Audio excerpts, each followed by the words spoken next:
And yeah, I just want to welcome David from the Aftermath Island team to the Future Lounge. David, if you'd like to introduce yourself and tell us a little bit about the project.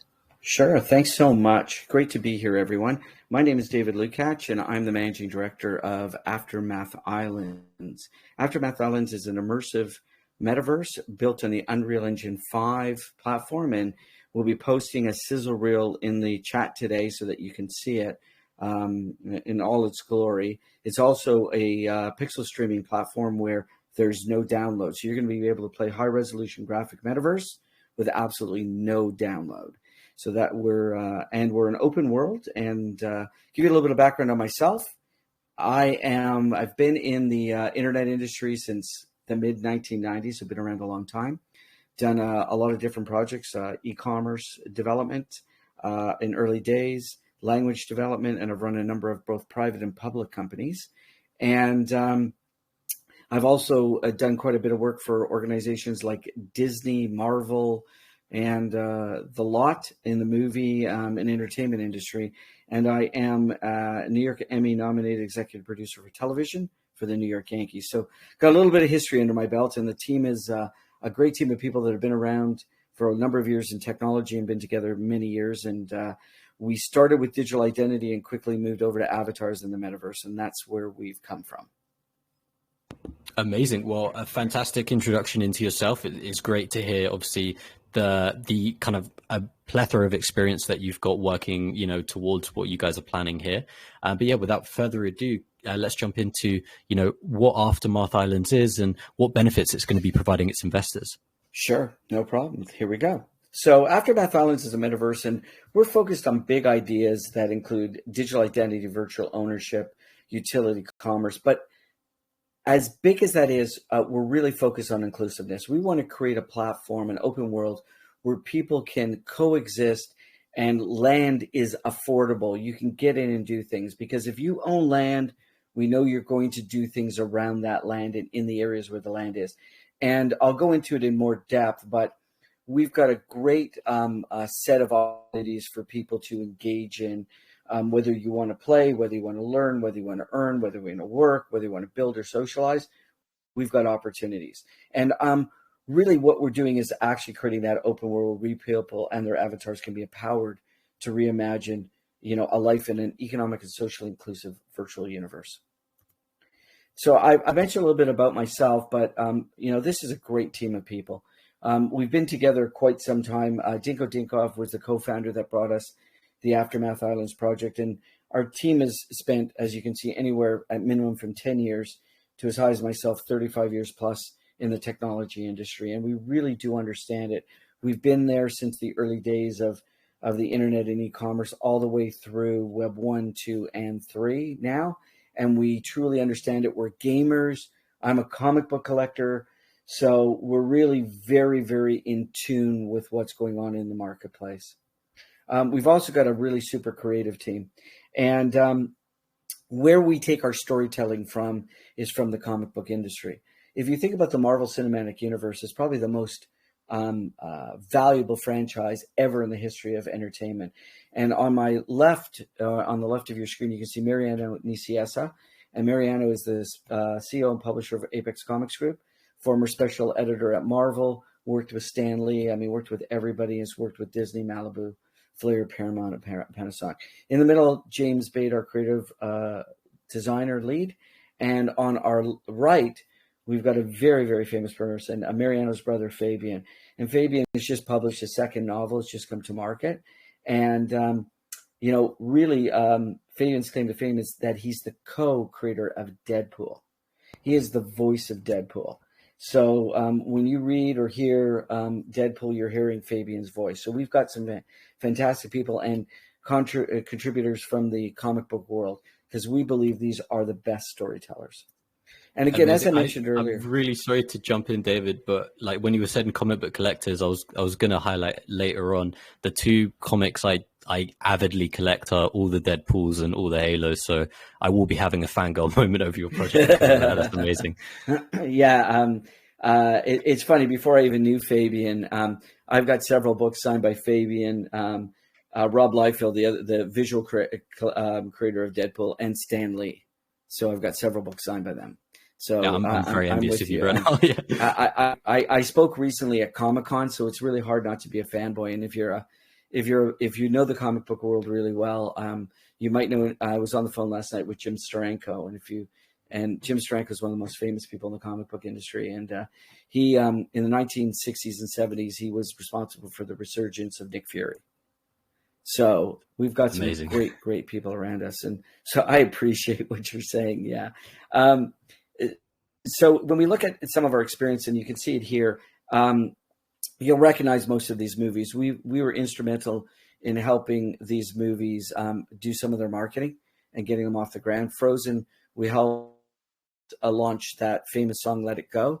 We launched BB-8 for Star Wars. We did the first events for Avengers. We did the first chats, multilingual chats for John Wick. We did a closed circuit global program with Steven Spielberg for the launch of Warhorse. We did Prometheus. And we worked with all these sports organizations in one way or another. And I mentioned earlier, not to be a braggart, but I'm very fortunate to have been nominated for a New York Emmy.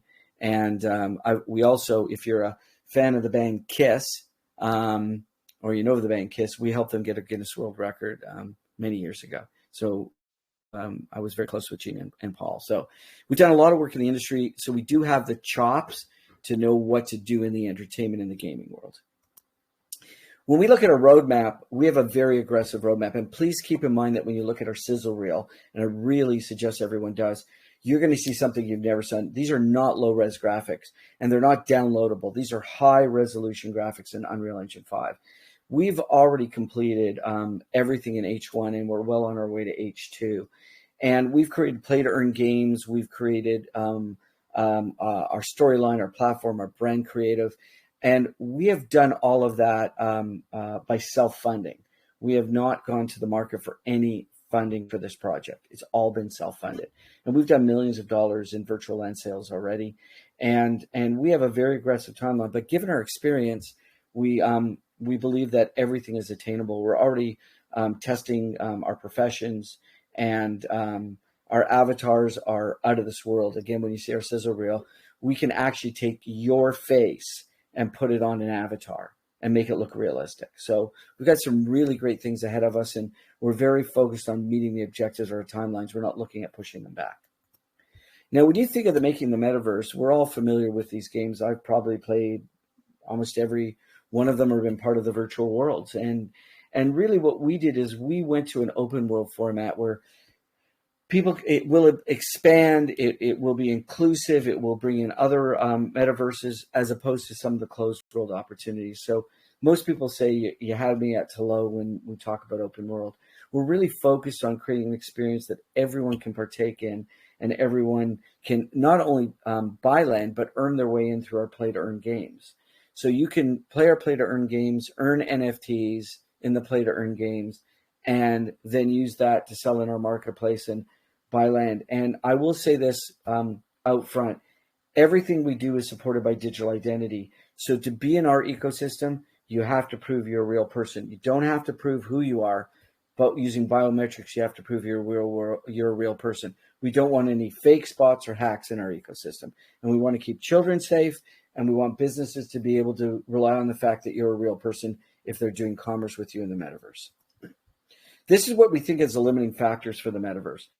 It's really relatively been a small addressable market because it hasn't focused on what people want, which is the gaming aspects of the metaverse, the real world graphics, Call of Duty, Splinter Cell, Halo type graphics.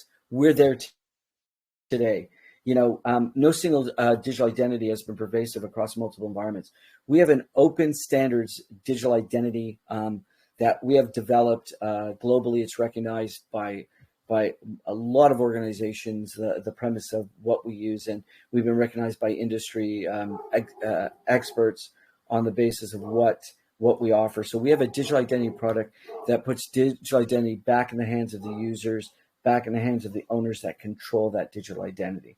We are focused on interoperability, the ability for people to come in, go out, take your avatar and move, take your NFTs and move, really a true interoperable opportunity. We want to have community-driven governance. Notice I didn't say a DAO. This is really important and I'll show this in a bit, but we bookend Web 3.0 around centralized gameplay. And there's a reason for that. We're already starting to see challenges appear with DAOs where people can't make decisions. It's not they won't make decisions, but everybody is at odds with each other, or everybody is laissez-faire. If you're going to build something from the ground up for at least a certain period of time, you have to have some centralized control. And we've been praised for this. Honestly, we've been praised for it because we want our community to support our governance, but we want to be able to make decisions that move the project forward. We also want to look at an escape versus an extension of reality. We want to have both. We want to be able to have gameplay and escapism, and we also want to be able to have work, play, earn, learn. So, and we want to create a user experience, again, using Unreal Engine 5 that is second to none. Again, we talked about big ideas. So we're focused on big ideas. We're focused on engagement. As I showed you with some of those properties we've worked with for many years, they hired us because we know how to get engagement. We are pushing the boundaries of and closing the gap on identity. This is really important. The internet's been broken with identity. You would never walk into an electronics store, pick up a television, put it on a cart, roll it up to the cashier and say, hey, I forgot my wallet. Here's a piece of paper with all my information on it. I know you'll trust me. Let me go out of the store. That never would happen. But on the internet, you can type in, as long as you have your credit card, a friend's credit card, your mom's credit card, your dad's, sister, brothers, anyone's credit card, and you know where they live, you can type in information and get something delivered to you. So we're focused on making sure that you are a real person and that you're accountable for your actions, because we would expect nothing less in the real world. We want to decentralize as much as possible, but centralize where necessary. And obviously, this goes without saying, we're looking to establish Aftermath Islands as a leading metaverse platform. And our premise is, years in the future, the Earth survives a cataclysmic event, the oceans recede, clouds part, and in its aftermath, islands appears, each having undergone its own unique evolution, creating a significant amount of diversity and among its surviving people and landscapes. And we truly know that the world as we know it will never be the same. Again, our solution focuses on ownership, Phygital, the combination of digital and physical goods, assuring that you are who you say you are, creating great experiences and interoperability. Our main features are that we have different types of islands. We might have thematic islands where you can go, hunting dragons, hanging out with magic wielders and elves, a future city. We also have community islands that are safe zones where you can build and, work, do your everyday activities, do school, very similar to sort of Ready Player One. Estate islands, which really are small closed islands for particular groups or private islands, which we talk about, and kingdoms, which are groups of islands. So we really have combinations of land masses that suit every budget and need. This is what I talked about earlier, our unique selling proposition. We have multidimensional gameplay, most of which is decentralized, and decentralized services on the back end, with a global community with centralization in the center. We believe this is the right product for this time. It doesn't mean that we don't think full decentralization is a way to go, but we think it's something that's earned, not just given. And our decentralized services, we believe, blow away everyone else, including decentralized identity and communication surrounded by your identity. So you have a lot of decentralization and a little bit of centralization just to keep the glue in place. What makes us our core differentiators is this is really cool. We have both fiat and crypto purchasing to get into the token economy. 91% of people who come into our platform come in through PayPal or some type of fiat purchasing. We accept PayPal for the purchase of land. And that's really unusual because 93% of the money supply out there is still fiat. So we need to get those no coiners into the coin economy. We have a verified user program with our Liquid Avatar digital identity. We have mixed and blended reality. So it's not just about the metaverse. We will have real world activities that combine with that. High GPU cloud services, pixel streaming. We have a great team of creators. We have the Meta Hero project, which you can see in our sizzle reel. And we have the world's first metaverse rewards program currently through a MasterCard. Our utility involves 6 primary principles: questing, crafting, rewards, professions, passive distribution of income, and earned revenue. So we're really focused on utility. Our token is utility driven. And here's a bit of traction. We've done over $2 million in revenue. in sales since inception. And 91% fiat, 9% crypto, over 6,000 purchases. 25% of all buyers come by and buy again. And we have over 32,000 social followers. We're very focused on creating real engagement. We've built large social networks for organizations before, and we want to make sure everyone is real. We have great associations for those in the U.S. and 29 global countries. Some of you might have been part of the DARE program that you learn in school from police officers and other law enforcement. And we're now partnered with DARE to bring 3 million students annually, and there's over 200 million graduates to the metaverse. We have an innovative and unique creator program, allow people to create products in the metaverse and be able to sell them to other players. And we already have great VC marketing and education partnerships. So we're well established to be successful. Our token metrics, and I'm sure we'll get some questions today, are built around really giving the power of what we do to our in-game and play to earn rewards. And really at the end of the day, those are the first tokens that will have 100% availability from day one. All our other tokens will be restricted. So we're really focused on making sure our users and our players that have utility have the ability to get into the market first. And really, if I could, I'm going to give you 6 takeaways. We've got an excellent track record, both private and public companies with successes, technology, marketing, and entertainment. We have a crystal clear vision.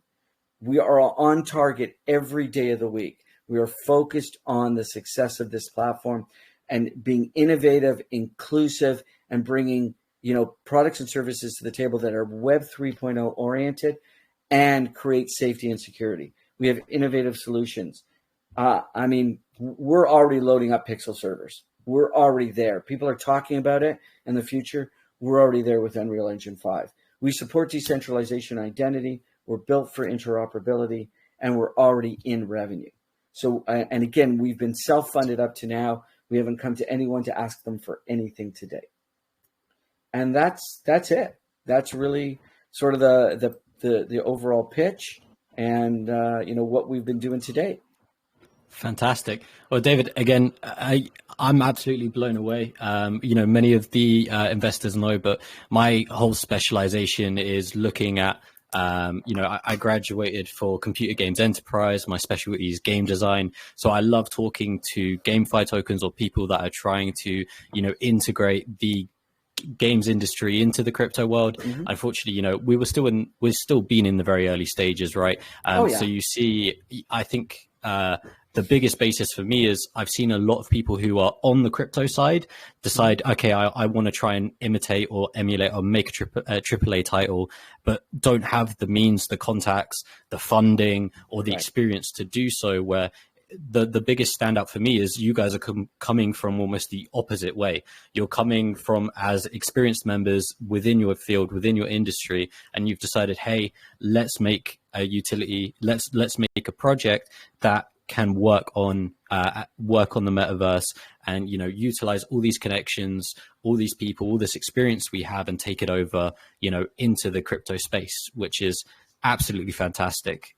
First off, secondly is when such a big amount of what you said there, with 93% of the money supply being in still being in fiat, is very true. And I think if you look at any crypto project that I personally want to invest in, a lot of people here, we're looking for outward facing projects. We're looking for projects that are trying to bring people into crypto, but there's hesitation, there's that knowledge barrier and everything else. So a project that can make that as easy and streamlined as possible, like you said, with integrating fiat payments into your system, it is fantastic, because we know immediately that you're going to be attracting the biggest demographic that you guys are pulling in are actually people that currently aren't in either crypto or L2 crypto, which is massive for us as well, which we love to see. A big part of that, which I do want to touch on initially, is obviously the education and the kind of barrier to entry for those people. I was wondering if you guys have playable versions or ways that players can come into the game or can experience it, maybe even a trial or a demo version, where they're not actually having to either commit funds or essentially enter into the crypto space just yet, so they can kind of dip their toes in before committing. Oh, I mean, that's great. First of all, you don't have to own land to become a member of Aftermath Islands. Anyone will be eligible to come in. I think the other thing Fantastic. too is we've created a very low resolution clicker game called Lost Kingdom of Tessara. And in Lost Kingdom of Tessara, it's not Unreal Engine 5.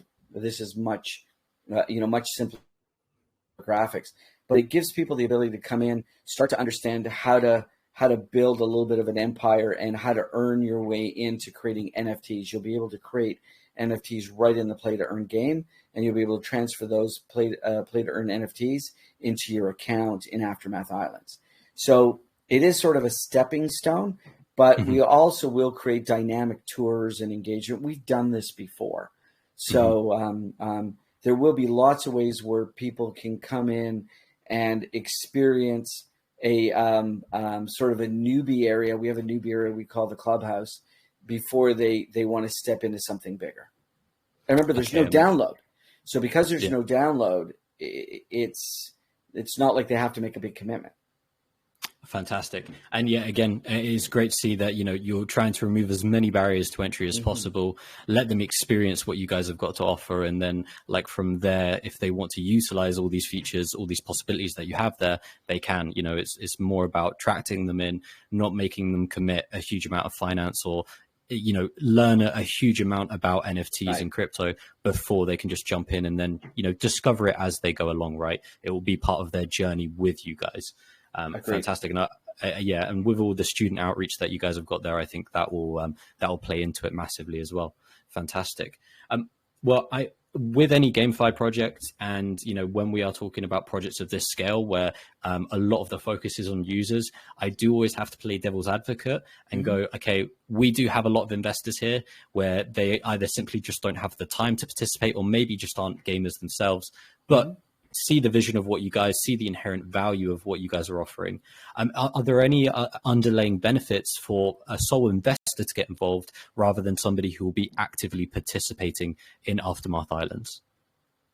Well, again, we want to start very carefully. That we started with a utility token, so there Hmm. is utility in the token. So I think initially we're looking for more active players. We haven't put a staking program in place at this time because staking is really, I don't want to say security versus utility, but we've stayed very much in the utility realm. So Hmm. I would say from someone who's looking to make this a passive investment, we're not quite there yet. And I'd be honest, because we also run public companies. We're focused initially more on the utility, a true utility of the platform.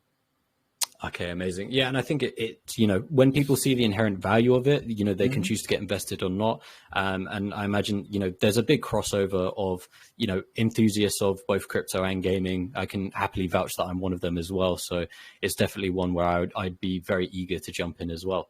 And I think towards the beginning of the presentation, we looked at some comparable games.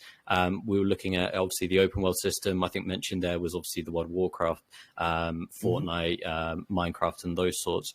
What would be the most comparable games that you would compare yourselves to that isn't in GameFi, but just solely in the games industry right now? Well, in terms of graphics, I've got to say, Call of Duty, Hmm.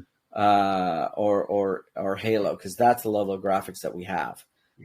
When you start looking at gameplay activity, it's going to be sort of a cross between Decentraland and World of Warcraft. So it's got I like to think it's got the best of everything. And when you look at thematic islands, it's probably Fortnite. So, you can own things, you can do things, you can play things. And just going back, if I might, for 1 second, to your previous question, I think there's a lot of passive value in land ownership as we grow. I Hmm. mean, there's been over a dozen of our islands that have already sold out. So for those that want to be passive, land ownership might be a great thing. But coming back to your current question, I think we didn't look at one game in particular and say we want to be compared to this or that. We sort of Hmm. looked at where the industry is and said, what's the best of Minecraft? What's the best of Fortnite? What's the best of World of Warcraft? And then what's the best of console or PC gaming? And we tried to put it all together. And really, our first real big opportunity was to to focus on pixel streaming. It's expensive, but we believe that's the way the future will be, where you can stream, because you can stream high resolution graphics on your phone. I mean, if you're like me, what ends up happening is you see these amazing cinematics in a mobile game, and then when you download it, you're thoroughly disappointed with the graphics that appear. In-game engine footage. Yeah, I'm familiar with the term strapped underneath, and then right. And what you see in our platform is what you're going to get. Fantastic. And I think a big part of why I was catering to that question or steering to that question was, I want to understand, it's going to be very user focused, like you said, player focused initially. I want to know what player bases are going to be attracted to this. Mm-hmm. We know the MMO market is still very huge. You just need to look at the success of Lost Ark recently, the Korean MMO, and how the big impact it had on the Western market to see the draw. We already know that Minecraft has stood the test of time for how long in terms of providing that education benefit and that creative outlet, for students, for kids to come through, as well as grown men even my age are still happily jumping on Minecraft for now and then. And obviously, like you mentioned, the other games, you're trying to draw the best aspects, the best mechanics from all of them, and essentially then being able to draw from each user base, from each player base, from those genres, and amalgamate them into one platform, which I think is great. And in terms of the social aspect, I think it's fantastic as well. You're offering a lot of more of that creative freedom, and I think that verification process, like you mentioned, ensuring that everyone there is a genuine human, not having to completely dox themselves with first and last name, but ensuring that in no way you're going to get botted or scammed. The famous RuneScape bots selling, promising to sell you however many coins for a PayPal transfer. So it's great that you are trying to remove those elements from those community-driven games. What I did want to touch on is obviously, we talked about a lot of students coming in, impressionable youth. And in terms of, would there be any kind of age restriction barriers in order to enter certain areas and communities? Obviously, to separate people who just want to, not have to second guess how they're speaking and then inferior bans versus, places where students can feel comfortable, safe, or, their guardians can feel safe that they're participating in your world. So the answer is absolutely yes. So age restriction actually works two ways. If you enter an online casino, they want to make sure you're of age, or if you want to purchase a restricted product, that you're of age, that you meet a minimum age requirement. So let's start with the basics. Generally accepted, especially in North America, is the age of 13. So when we do biometrics, as we move forward, we're not only verify your facial profile, and it'll be saved as a facial map, not as an image, but we can do age estimation as well. So if you say you're 12 and you actually look 40, you're going to have to back that up with docs. I mean, it's going to be simple. The other thing too is our identity system is now in a workflow for data guardianship, which will allow a parent to verify a child. So because you don't want young children, doing their own verification. So we already are doing this in the real world in our digital identity suite for age verification for certain products. So we're taking the same level of compliance and bringing it to the metaverse. So we focus on one user, one account. You can have 1,000 verifiable credentials around that one account, and you can have hundreds of avatars around that one account. But your biometrics say that if you can't open multiple accounts because your biometrics won't let you. So it really puts everybody in a position of equality, so that organizations like Roblox have recently had some issues, and I'm not saying that they haven't done a great job. They've done the best job possible to try and create assurance that everyone is of age. But these things still happen. We're just not that we will always be perfect, but we're putting in that next level of verification that says, if you're a bad actor, go somewhere else. Because once we got a complaint, we know that we can ban your biometrics. Fantastic. And I think, like you said, it's so important for the safety, and especially once you're crossing that barrier into, the NFT and crypto realm, there's going to be plenty of, the general public's idea. A lot of when they come into the space, they're worried about scams, rugs, people, malicious people, the unfortunately the sweaty neckbeards in the basement. And it's just that general media outlook. And it's, all right, let me show you all the tech that we've put in place, all the safety features that we've put in place to ensure that, if you want your child to be protected but still be able to play and integrate in this world, they have that barrier to do so. And, vice versa, when it's coming to, myself and other users wanting that, that outlet, not having to second guess how I'm speaking or how I'm talking. But if I could add something to that, if you don't mind, sorry to interrupt, but think about businesses too. Think about businesses in social media today.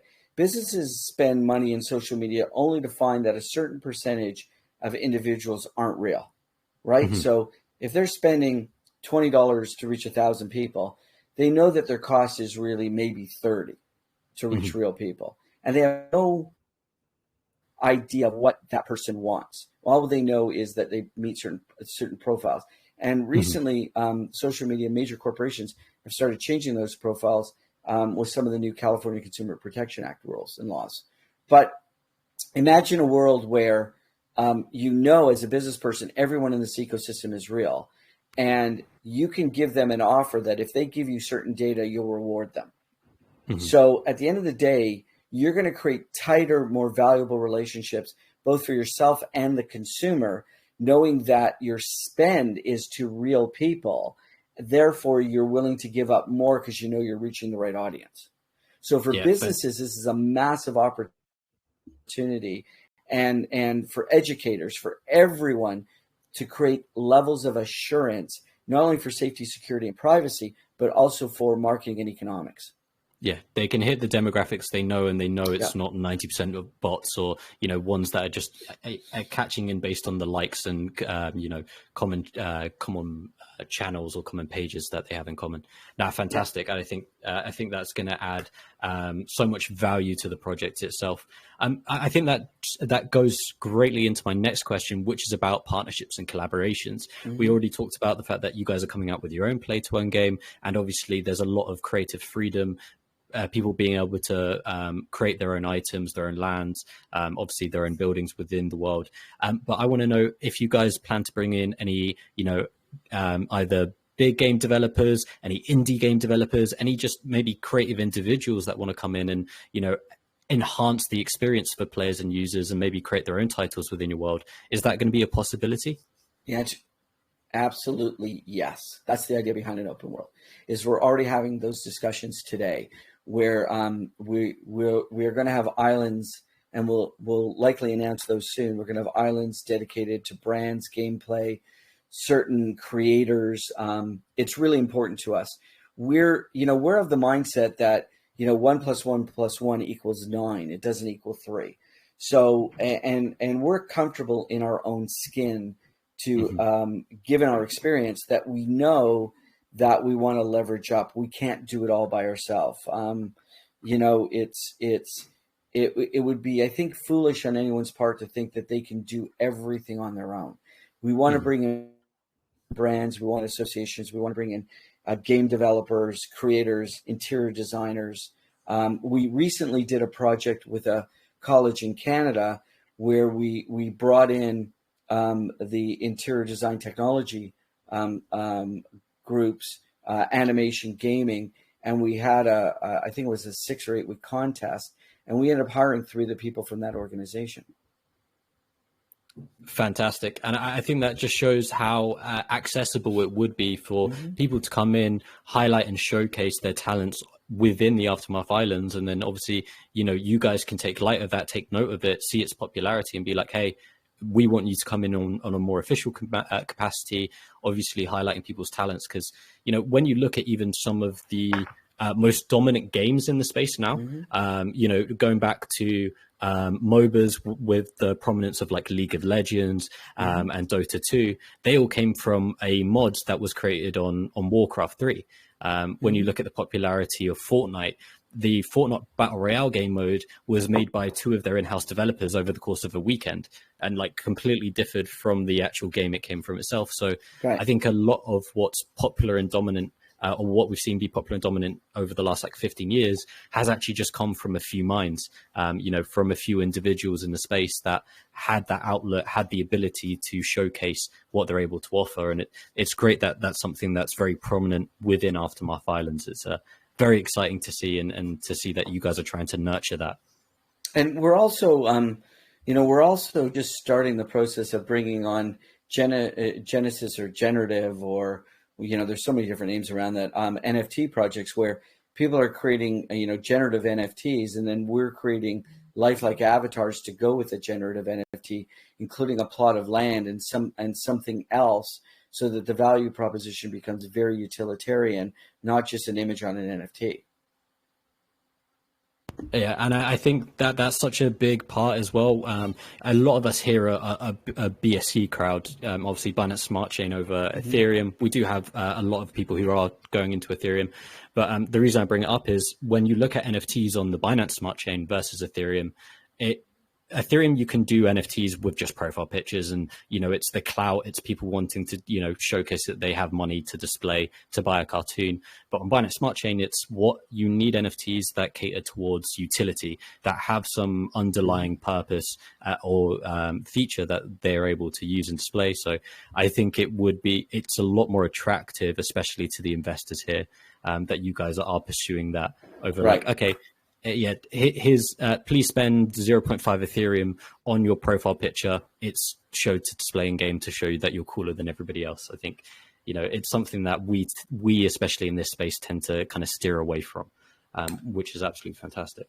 I just think that, again, we're talking about comic book collections. I think, and I've been around, helping develop some very popular NFTs, but NFTs without utility are like buying a stuffed animal that is a collectible, but at any time the market could crash on it. If you've got a lot of utility built into your profile picture in an NFT or image-based NFT, then it becomes your certificate of authenticity to own that entire group of assets or items in that class, rather than just a picture. Yeah. And yeah, that's phenomenal. I think that's the difference between, in terms of physical goods, I would compare that to, when people were collecting Beanie Babies over, let's say, I didn't want to use that term, but you did. Okay, I did. I'll hold my hands up, so it's fine. But yeah, over, let's say, first edition cards from popular brands. Well, I'll show you something. I have it behind me, but I'll grab it just for a second. So when I collect comic books, so you can see how thick this book is, right? That is a guide for every year is published, and now it's published electronically now, but it's still going to be a comic book collector. I like paper. That tells me the reference value of a product. That is across thousands of dealers, thousands of books, thousands of opportunities. When we look at an NFT, it's what the market will bear. So if you don't create utility in it, you're not creating scarcity. You're just creating an image. Just because it's one of 1,000 images means there's 999 images that might be similar. I think, Bored Apes knew that they had to do something bigger, and they did. So, hats off to them. But we're already starting at that basis where we're working with Genesis or generative projects that will have utility at the outset. And we'll have these 3D rigged avatars along with land and other valuable items in a playable environment. So we're really excited by that. Amazing. And I am being very selfish with my time here, because I do have like 2 hours worth of questions, but I will just take one more question for myself and then open it up to the community. Sure. Part of the presentation, you mentioned, I think, Phygital goods, which was the cross between digital and physical.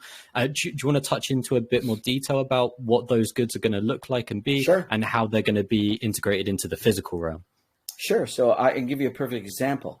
So you walk into a store in Aftermath Islands, and you buy a pair of trainers or sneakers, depending on where you come from, right? And at the same time, your avatar. So throughout Aftermath Islands, your avatar is your intermediary because it's supported by your digital identity. So it can support a whole bunch of different things. And so I'll talk about two examples. You walk into a store and you buy a pair of kicks. you buy them for your avatar, and the real ones are delivered to your house because your avatar also provided your payment information to the store to be able to deliver to your home. So that's easy. That's the Phygital. The other thing too is you and three friends walk into a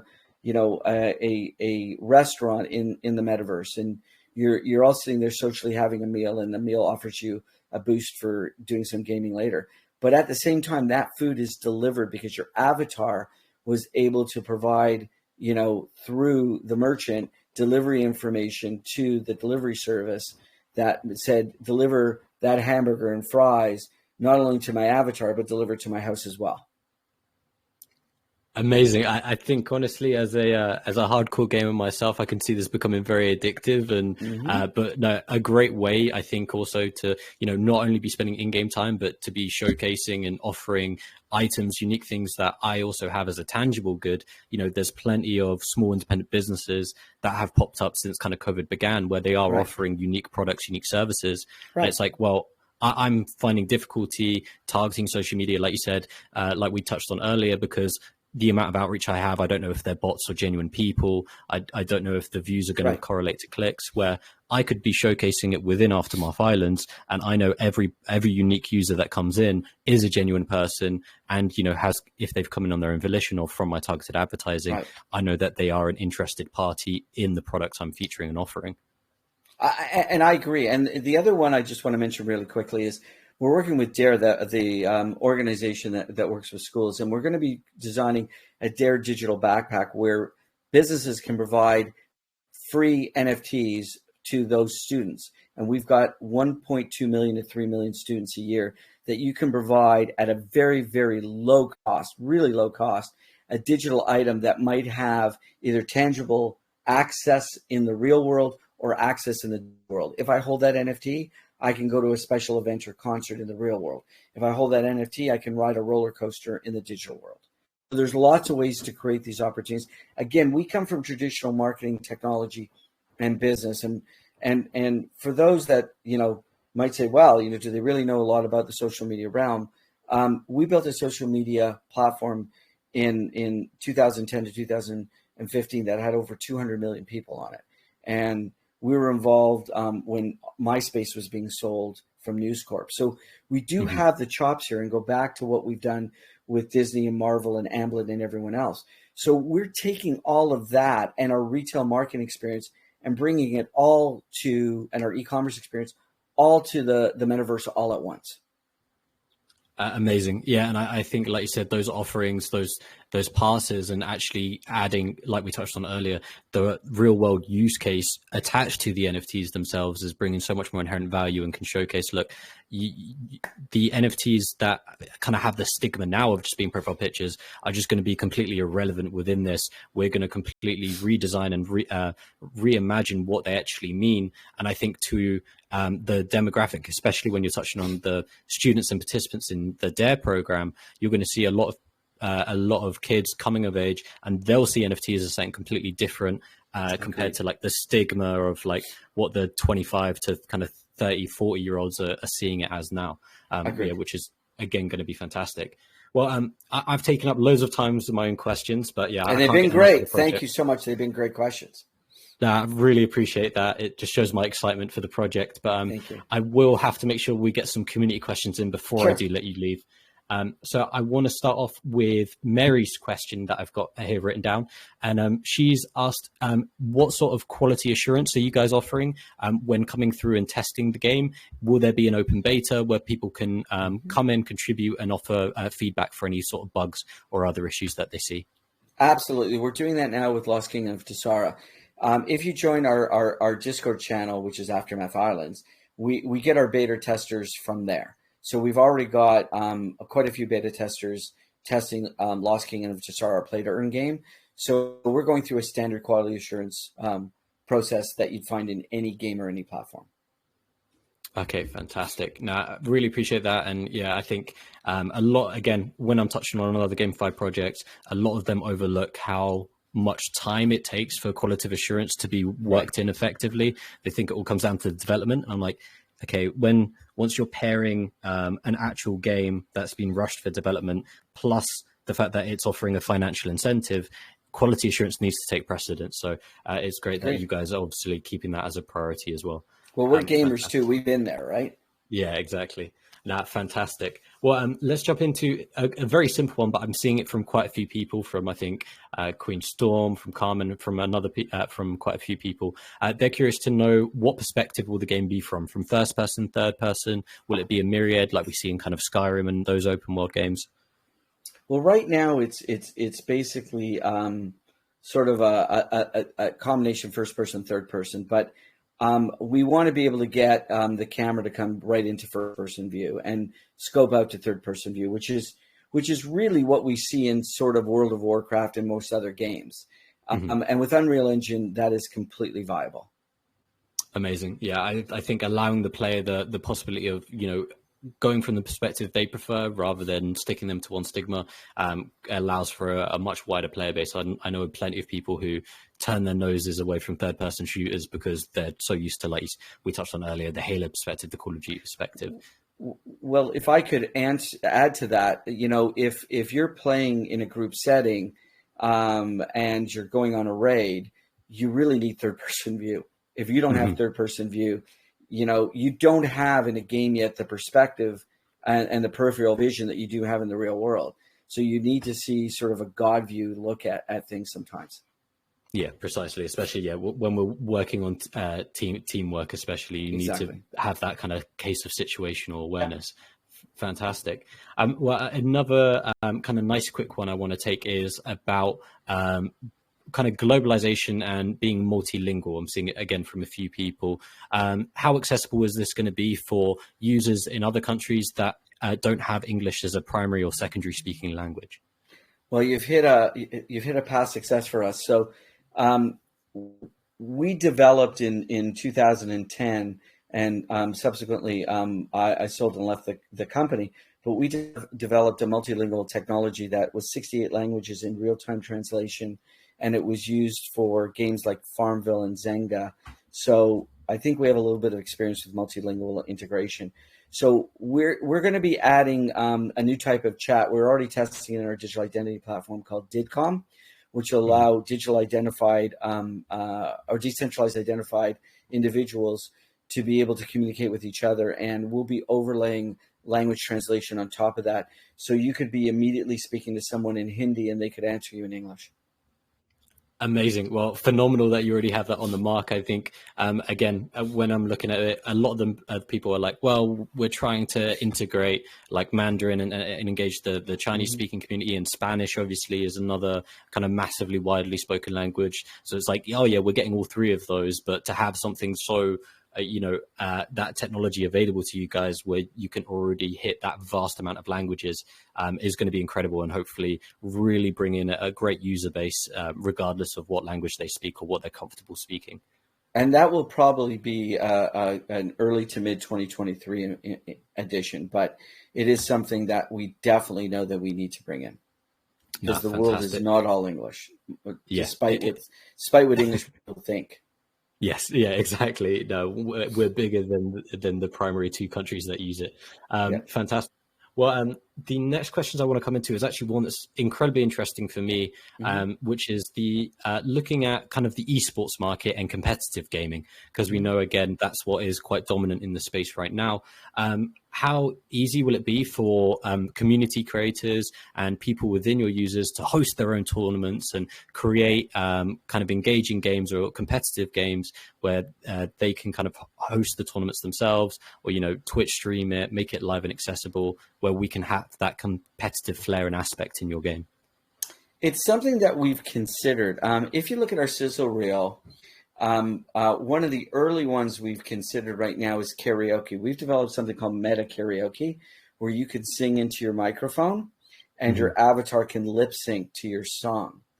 And we're taking on licensed songs in karaoke, and we know that we could do tournaments and contests. We also are very attuned to esports, but many esports teams are based on popular games, and I don't know how easy that will be initially. But we are developing new and innovative ideas where we can create tournaments, contests, promotions. So the answer is it's on our roadmap. It'll probably start with very simple things that we can learn from, and then hopefully we can work with other game manufacturers to create esport opportunities. Now, I will tell you that we've already showcased, and again, it's in our sizzle reel, but we're already starting to create, for our friends across the water, football, and our friends back in North America, soccer, in a 3D based stadium. So we are going to have sports as soon as possible.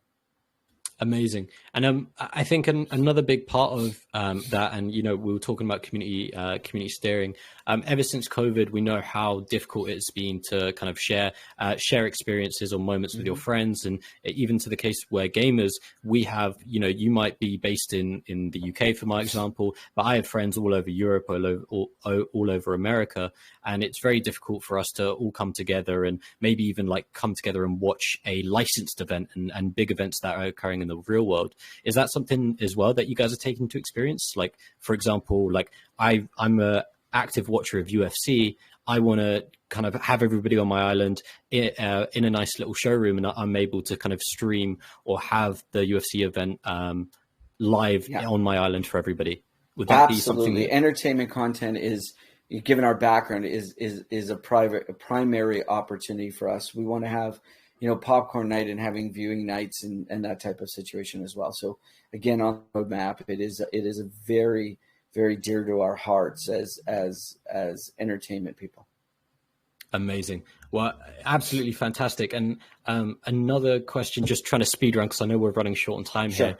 It is obviously about the accessibility, and I know for a fact, a lot of people around me in the Western market do have a lot of computer games, do have high-end gaming PCs. But, if we look into other countries, other regions, the most accessible device for them is still mobile. Do you guys plan to be integrating or have a downgraded version, downscaled version, where people will still be able to interact with Aftermath Islands on their mobile devices? So I'm going to go back, because that's a great question, because I think people aren't really getting the gist of this. So I think today we can all watch Netflix on our phones, correct? Mm-hmm. Okay. Using our platform is like watching Netflix. It's no download, none, zero. It's all streamed, interactive streaming. As long as you have a decent smartphone and good internet service, you can play high resolution graphics, because there is no download or graphics package. Zero. It's Fantastic. like streaming Netflix. This is fantastic. This is the magic bullet. We're offering Unreal Engine 5 with no download. Yeah, that's phenomenal. I think something that I just wanted to kind of drive the point home of we are seeing, especially in developing countries like India, like Southeast Asia recently, they are actually having way better data plans than what we currently see here in the UK and a lot of Europe, I imagine in the US or as in well. Canada. Canada's got one of the most expensive data plans in the world. Yeah, and it's phenomenal to see how rapidly that technology has advanced with the data plans that are available in those countries. I know India's already into 4G. I know in Southeast Asia 5G. I imagine similar in other cases and continents like Latin America, like Africa.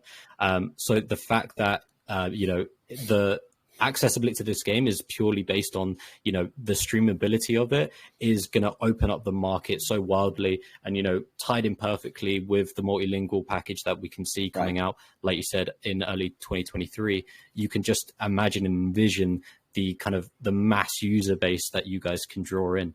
It's going to be phenomenal, honestly. I will happily say, as a game nut, as a comic enthusiast and games enthusiast, I'm very excited for this project. Like you said, it's almost like I've just gone back and watched Ready Player One, and I've looked at it, or like animes like Sword Art Online. I'm like, when is this coming out? And then Aftermath is just like, okay, here you go, just like sprinkle. Let me show you what we're doing here. So absolutely, honestly, David, it's been an absolute pleasure speaking with you.